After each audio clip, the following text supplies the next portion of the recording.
Bonjour à tous.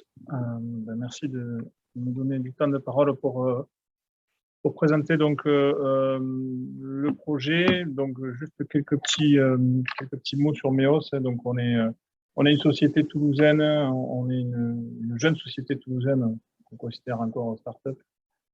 Et puis notre cœur de métier, c'est le service à valeur ajoutée pour les territoires à partir de données je dirais, géographiques et géospatiales dans leur ensemble et particulièrement à partir de données et d'imagerie satellite.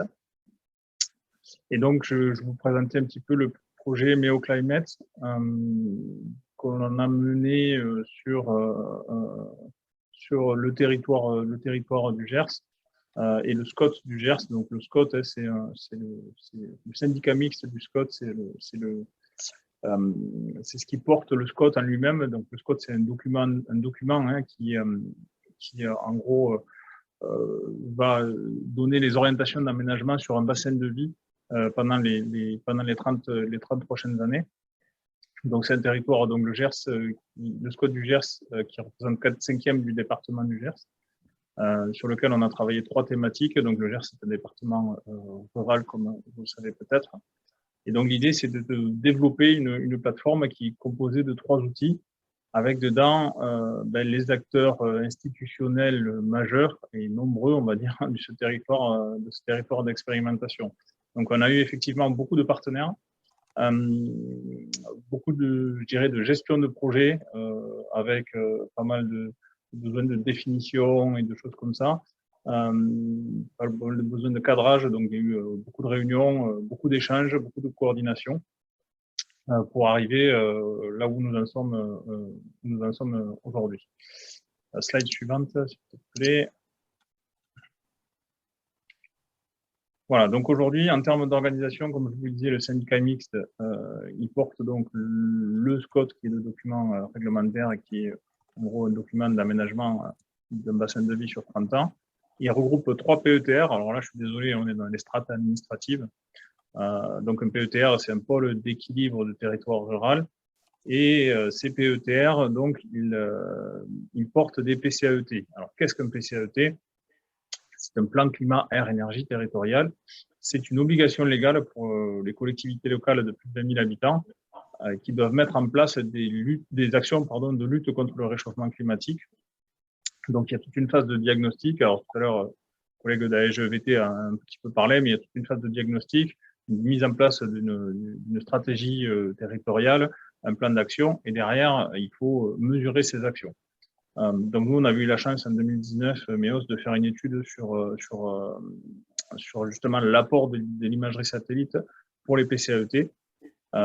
Et effectivement, donc, un des écueils, c'était le manque d'outils de mesure des actions politiques. Donc, comme je le disais, on a travaillé sur 3 PETR, sur 3 thématiques. Sur un PETR, on a travaillé sur la thématique de l'eau, donc on a appelé Water Reserve. Sur notre PETR, on a travaillé sur un outil sur la thématique des pratiques agricoles. On va retrouver des similitudes avec ce qu'on nous a présenté sur le sujet FLOD. Et enfin, sur le dernier PETR, on a travaillé sur l'énergie renouvelable et particulièrement le photovoltaïque, avec un contexte un peu particulier, puisqu'il y a une forte pression, on va dire, sur cette thématique-là, avec l'implantation de beaucoup de photovoltaïque qui est poussée par l'État et au-dessus la COP26, enfin COP21 et COP26. Et donc, on est sur des histoires d'artificialisation des sols, etc. Et donc, le département du Gers, lui, était dans vraiment une réflexion qui s'est traduite par les assises de la transition énergétique qui ont eu lieu en fin d'année 2021. Donc, au final, on a collaboré avec plutôt la Chambre d'agriculture au final qu'avec un PETR. Voilà, ce qui est important, c'est qu'on avait vraiment tous les acteurs autour de la table. Slide suivante, s'il te plaît. Donc, on est au cœur du sujet, on est au cœur, je dirais, de l'ADN MEOS, qui est les changements climatiques, mais aussi la philosophie et l'ADN également du SCO. Ouais. Donc, on travaille ici sur 4 des 30 objectifs de développement durable annoncés, hein, donc énergie propre et un coût abordable, ville et communautés durables, consommation et production responsable et mesures relatives à la lutte contre le changement climatique. On est sur 2 des leviers du changement climatique, hein, qui vont être limiter les effets et s'adapter au changement climatique. Et donc, on a travaillé sur 3 thématiques, et comme je vous l'ai dit, qui sont particulièrement prégnantes en milieu rural, avec comme idée de ne pas s'arrêter juste à une simple étude, mais de vraiment en faire un service duplicable, parce que les travaux que l'on a menés, on peut les mener et on peut à nouveau les mener, et on est en train de le faire sur d'autres territoires. Slide suivante, s'il te plaît. Merci.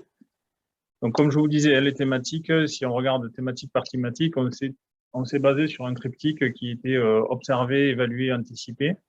Donc, sur la thématique énergétique, la problématique, c'est que, comme je vous disais, poussé par la COP21, par les schémas régionaux, les territoires se fixent des objectifs d'installation et de production d'énergie renouvelable, avec une difficulté, c'est savoir comment et où implanter, entre autres, le photovoltaïque, mais aussi un problème de diagnostic. Aujourd'hui, si on demande à un décideur, même un chef de projet, quelle est sa surface de photovoltaïque sur le terrain, ils nous répondent difficilement, voire incapacité à répondre, et surtout comment elle a évolué. Donc, on a un problème de diagnostic initial. Et puis, ils sont aussi, vu qu'il y a une forte pression, démarchés par des porteurs de projets, hein, qui installent du photovoltaïque. Et l'idée, c'est d'avoir un outil qui leur permet de juger de l'intérêt d'un projet. Donc, l'idée, on est là dans limiter les effets du changement climatique en faisant de la production d'énergie verte. Donc, on a détecté tous les panneaux photovoltaïques, une grande partie des panneaux photovoltaïques présents par la création d'une chaîne de deep learning. Et ensuite, donc, on a mis en avant les zones suivant divers critères, les zones où il était plus optimal, on va dire, d'implanter du photovoltaïque. L'idée est vraiment d'évaluer dans le temps ces objectifs, de connaître le potentiel de développement et de pouvoir juger de la pertinence d'un projet. Sur la partie Water Reserve, donc, qui est le suivi en eau, on est dans la partie adaptation au changement climatique, avec une problématique sur l'eau qui est centrale de tous les plans climat, mais du changement climatique et du réchauffement climatique en général. C'est une préoccupation très importante, encore plus dans les territoires ruraux qui accueillent beaucoup d'agriculture et qui sont au cœur d'un changement de pratique, on va dire obligatoire, puisqu'il y a de plus en plus de sécheresse, et de plus en plus d'épisodes importants de pluie. Donc, en gros, l'idée, c'est de savoir un petit peu mieux gérer l'eau et éventuellement d'adapter l'agriculture en fonction de cette évolution. Donc, pour cela, il n'y avait pas de problème pour connaître où étaient les réserves en eau, puisque les acteurs sur le territoire, on les connaît plutôt bien. Par contre, l'idée, c'était de pouvoir avoir une connaissance inter- et intra-annuelle de ces variations à minima de surface en eau. Concrètement, hein, combien il y a d'eau en début de saison, qui va être peut-être du mars-avril, et comment les réserves en eau évoluent jusqu'en septembre, qui est la période de d'étiage, c'est-à-dire la période où on a retiré le plus d'eau pour l'irrigation. Donc, il y a ça, c'est-à-dire faire un profil sur l'année pour voir comment il évolue, et également comparer plusieurs années pour voir comment les profils évoluent en les comparant un à un. Donc, ça aussi, c'est important pour pouvoir déjà regarder par bassin versant, par exemple, l'équilibre du territoire, et puis anticiper éventuellement une pénurie, et donc créer, avec un bon équilibre territorial, éventuellement de nouvelles retenues. Enfin, sur la partie agricole, on est aussi dans la partie adaptation au changement climatique, et il y a une forte sensibilisation aujourd'hui du monde agricole sur les pratiques agricoles de conservation. Mais là aussi, très peu d'outils de mesure. Hein. On a parlé des haies tout à l'heure, c'est quelque chose qu'on a traité aussi, mais si je prends l'exemple de couvert végétal interculture, c'est quelque chose de très important pour la séquestration carbone, pour l'érosion des sols, etc. Il y a une sensibilisation du monde agricole là-dessus. Maintenant, on ne sait pas, entre guillemets, où il n'y avait pas d'outils pour le mesurer. Aujourd'hui, avec le programme Copernicus qui offre des données répétitives, on est capable de voir si ce couvert végétal interculture, ou le couvert végétal en général, a tendance à évoluer dans le bon sens, et donc à valider les efforts qui sont faits sur le territoire. Donc dans ce sujet-là, on va monitorer par exemple les caractérisations de haies, comme ça a été fait dans le sujet flood aussi, la sensibilité à l'érosion des sols, qui est quelque chose de très important par des croisements multicritères. On va croiser par exemple la pédologie, les pentes, le couvert végétal, les et le sens des haies, pour pouvoir cartographier les parcelles qui ont une forte sensibilité à l'érosion des sols. Alors, au niveau des données, slide suivant, s'il te plaît.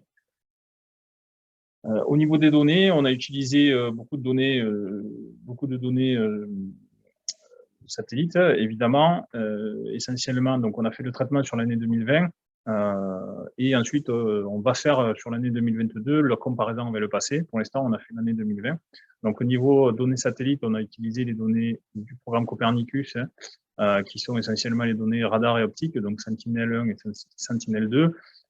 Pourquoi? Pour leur richesse spectrale, évidemment, leur répétitivité qui nous permet de vraiment monitorer le territoire, c'est un des forts atouts du programme Copernicus, et puis aussi leur gratuité, parce que derrière, on parle, nous, des territoires, et si derrière, on commercialise un service, on a une notion de modèle économique, et évidemment, on approche un modèle économique intéressant, plus avec des données gratuites. On aimerait utiliser des données Pléiades, par exemple, mais on n'a pas la chance qu'elles soient gratuites. On a aussi utilisé des données météo qui ont été validées, IOPS et RA5 pour ceux qui connaissent, pour tout ce qui est données de précipitation, données de température et autres. Ça nous a permis de recaler nos modèles et puis aussi de pas dire trop de bêtises. Et puis ensuite, beaucoup de données auxiliaires je dirais en open data, qui est donné ici de l'IGN ou autre, un modèle numérique de terrain, registre parcellaire graphique et autres. Slide suivant. Donc, le sujet où on en est aujourd'hui dans on va dire dans son modèle SCO, aujourd'hui le sujet est fini, c'est-à-dire que nos outils sont opérationnels sur une partie sur chacun des 3 pôles du territoire. On n'a pas fini avec le territoire, puisqu'on est engagé avec le territoire sur 2 ans. Il nous reste, comme je vous disais, la comparaison avec le passé qui est très, très intéressant, qui va être très intéressant, qu'on va faire en 2022, et la généralisation des outils à tout le territoire. Comme je disais au début, on a eu beaucoup de partenaires dans le projet, ce qui nous a permis de valider vraiment ce qu'on a fait, ce qui nous a mené aussi une organisation un peu intense, je dirais. On a dû mettre en place des comités de pilotage et des comités techniques par thématique, etc. On a eu donc une grosse phase de cadrage et de définition des besoins, où voilà, on a passé beaucoup de temps. Ensuite, on a fait les développements, les premiers prototypages. Ensuite, on a eu les retours, on a revalidé, remis en production, jusqu'à arriver au produit final. Et donc, comme je vous le disais, il nous reste encore des choses à faire sur la suite. Slide suivant, s'il vous plaît. Merci. Donc, concrètement, aujourd'hui, qu'est-ce qu'on a pour chaque outil? On a une note méthodologique, on a une fiche produit, un environnement cartographique. Pour la partie Green Energy, on a localisé les panneaux de photovoltaïque plus les zones favorables à l'accueil selon les critères qui sont définis par le territoire, sachant que ces critères-là ne sont pas universels. Aujourd'hui, on a des politiques qui sont vraiment changeantes d'un territoire à l'autre, et on a la chance de commencer à travailler avec d'autres territoires. On s'aperçoit qu'ils n'ont pas la même façon de gérer ça.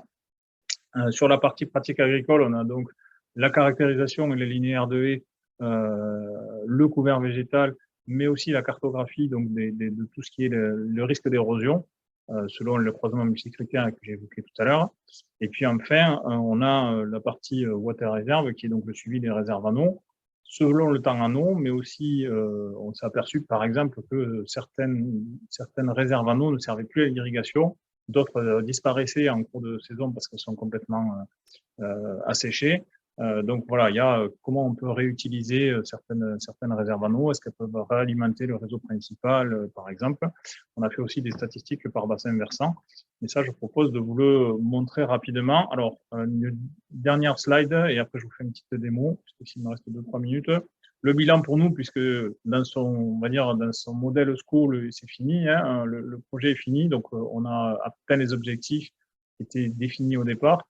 On a eu un apport du SCO évident pour le financement de la R&D, qui est important pour une société comme la nôtre, la valorisation par le label, ce qui nous permet aujourd'hui d'aller, on va dire, sur le marché avec le label SCO, le soutien technique du labo OT du CNES aussi, ce qui nous a permis de monter en compétences en interne sur tout ce qui est la gestion de gros projets, parce qu'on avait beaucoup de monde, mais aussi tout ce qui est technique avec des données météo, du radar, puisque aujourd'hui on a un radariste qui est dans l'équipe MEOS. Donc, les perspectives, comme je vous disais, on a la commercialisation et la valorisation de nos produits qui est en cours avec la promotion. On va là traiter les données historiques pour faire une comparaison diachronique. Et puis, on a évidemment des potentielles connexions avec d'autres projets. On a Claude, évidemment, parce qu'on a parlé avec la DTM récemment, et je pense qu'on va être amené à reparler ensemble parce qu'on voit qu'il y a quand même beaucoup de choses qui sont connexes. Le projet Adopt sur les PNR, avec qui on a déjà aussi discuté, et puis le projet qui est sur la partie sécheresse en Nouvelle-Calédonie, avec qui on a aussi des connexions. Peut-être profiter des 2 dernières minutes qui me restent pour faire une petite démonstration, si je peux prendre la main.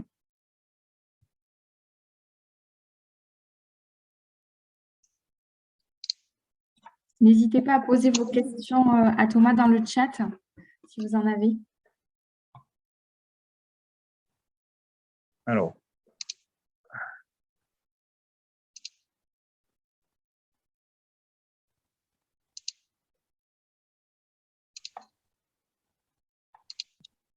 C'est bon, on voit l'écran. Ouais, ok. Donc, ça se présente. Une des sorties, c'est un outil de web mapping également, et où on va retrouver toute ou partie des informations. Hein. Alors, je ne vais pas tout vous montrer, mais l'idée, effectivement, c'est de vous montrer la variation, par exemple, des surfaces anneaux sur l'année 2020, où donc on va voir que les surfaces anneaux, en gros, plus on est sur du foncé, plus on est souvent en anneaux. Hein. Donc, très foncé, c'est qu'on est 12 mois anneaux. Si on regarde ici, par exemple, sur une surface anneau qui est identifiée, puisque derrière, on a une couche hygiène comme étant relativement grande, on s'aperçoit qu'en fait, elle n'est pas toute l'année en eau et sur un tiers de sa partie, elle est même quasiment pas du tout en eau. Donc ça permet, parce que derrière, on va le quantifier et on va pouvoir faire des statistiques, par exemple, par bassin versant. Ça a été le cas ici. Donc sur ce bassin versant, typiquement, on est capable de voir que il y a 5 surfaces en eau, avec une taille minimum de surface de 7,3 hectares, maximum de 10 hectares, etc. Donc, sur tous les bassins, ça permet d'avoir les statistiques et d'avoir une idée sur l'équilibre du bassin. Et puis, donc, une fois qu'on aura fait la comparaison avec le passé, de voir cette évolution-là. Je finis rapidement. Donc, on a travaillé aussi sur, comme je le disais, les parcelles qui sont sensibles, la sensibilité des parcelles, par exemple, à l'érosion des sols, où on va croiser des indicateurs pédologiques de la pente, le sens de pente des haies aussi également, mais le couvert végétal qu'on va pouvoir analyser chaque mois. Voilà. Et puis après, on a travaillé sur d'autres indicateurs comme la densité des haies, on en a parlé tout à l'heure. Voilà. Je ne vais pas plus loin. L'idée, c'est de vous montrer un petit peu ce qu'il y a dans cet outil-là, qui va forcément être amené à encore évoluer. Voilà. C'est à peu près de tenir le temps, donc je m'arrête là. Merci beaucoup, Thomas, pour cette présentation. Donc, une question. Pourquoi faire une identification des panneaux dans le cadre du projet plutôt que de travailler avec Enedis? Alors, pour 2 raisons. Enedis ne donne pas naturellement la cartographie des projets qui existent. Il donne effectivement la puissance par poste source, mais pas la cartographie. Et donc, ça veut dire qu'on ne sait pas combien exactement il y a de surface. Les territoires ne le savent pas. Donc, Enedis, en tout cas, de ce qui est dit des territoires, est relativement assez peu enclin à donner de l'information. Donc, on a tout ce qui est généré par poste source, effectivement. Donc, nous, ça nous a permis ça de recroiser pour voir si on était bon. Par contre, rentrer dans le détail, en tout cas, dans les données qui sont à disposition, qui nous ont été mises à disposition et qui sont à disposition des territoires, on les a pas eues. Très bien, merci. Il y a un commentaire d'Adrien Solacrop qui vous propose d'échanger à la suite. Évidemment. De cette on a échangé, j'ai échangé encore hier avec la DDTM, donc on sera mené à échanger. Voilà, donc on vous laissera prendre contact après cette session. Est-ce qu'il y a d'autres questions?